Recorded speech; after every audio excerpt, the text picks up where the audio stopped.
po si Dominic Paler, 50 taong gulang, nakatira po sa Alas Asin, Maribeles, Bataan. Nagkaroon po ako ng heart problem, yung tinatawag na bara po sa puso. Nang mangyari po yun November 2017, umaga noon, may pupuntahan ako.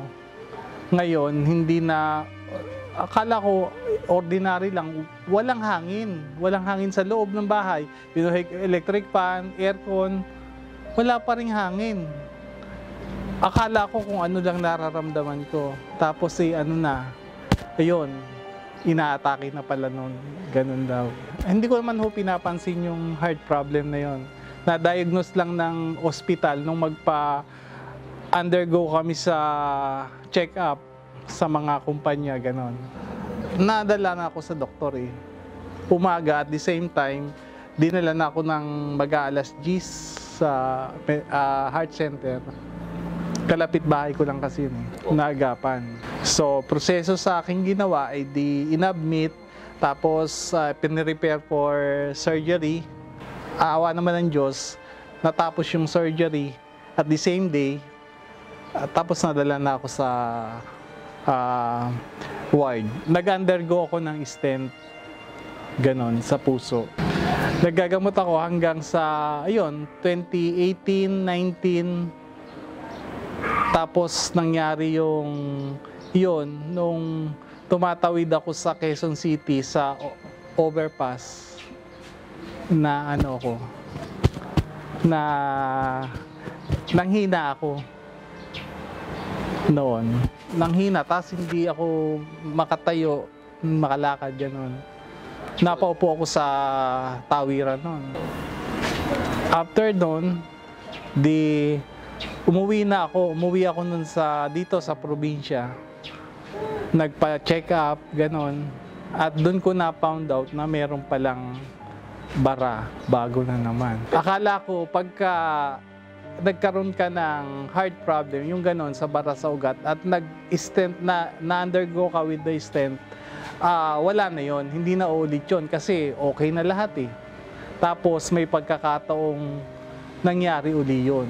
Ang sinasabi sa akin ganon ang suwestyon ng mga doktor, magpa-opera uli. Pero nagdadalawang isip na ako kasi almost 500,000 ang gagastusin mo pag nagpa-undergo ka ng ganun. You need to be ready for ganung halaga. At saka yung sarili mo, at saka yung mga ginagawa mo, may iba na lahat ang lifestyle mo Ang nanay ko ay #1 user ng King Herbal Plus. In-offer niya sa akin yung King Herbal na i-try ko kasi wala namang mawawala sa akin. First na pag-inom ko, tinry ko lang sa kanya. Pa-shot, ganon. Nag-okay naman siya. Ibig sabihin ko, gumanda naman yung pakiramdam at worry ko may buting idudulot sa'yo. Kaya nag-order ako noon ng isang bote muna. Ngayon, nung ma-order ko yon, di nasa akin na yon, ang procedure ko, 3 beses isang araw.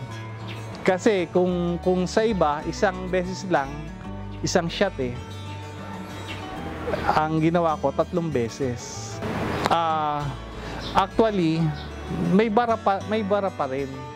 Ewan ko kung tatanggal na siya, siguro maulit pa uli ang check-up ko, mga 2 months pa ngayon I-check up uli ako. Malaking tulong sa akin ng King Herbal Plus.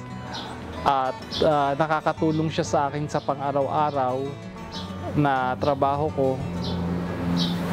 Ganon. Tapos gumaan yung pakiramdam ko. Maluwag na, nakakagalaw na, nakakapag-drive. Nagagawa ko na lahat. Kaya may magagawa ang King Herbal Plus sa buhay nyo. Kung ipagpapatuloy nyo ang paggamit ng King Herbal Plus, yung nangyari sa buhay ko ay masasabi kong pagbabago, masasabi kong okay siya effective siya at saka masusolusyonan yung kung ano ang problema mo. Ako po si Dominic Valer, taga Maribeles, Alasasin, Bataan, 50 years old at may condition sa heart problem, nagbara ang aking puso at salamat ng marami sa King Herbal Plus. Ito lang yung nakatulong sa akin ng malaki. Minabuti ko po sapagkat kung pupunta pa kayo sa main office, napakalayo. Kaya naglagay po kami yung pong cell number na nakalathala sa ilalim ng screen na ito. Pwede po kayong makipag-ugnayan at ito po ay sinasabi ko at pinatotohanan, ito po ay authorized distributor ng Abanyong Lingkod mula pa noon at magpakailan pa man.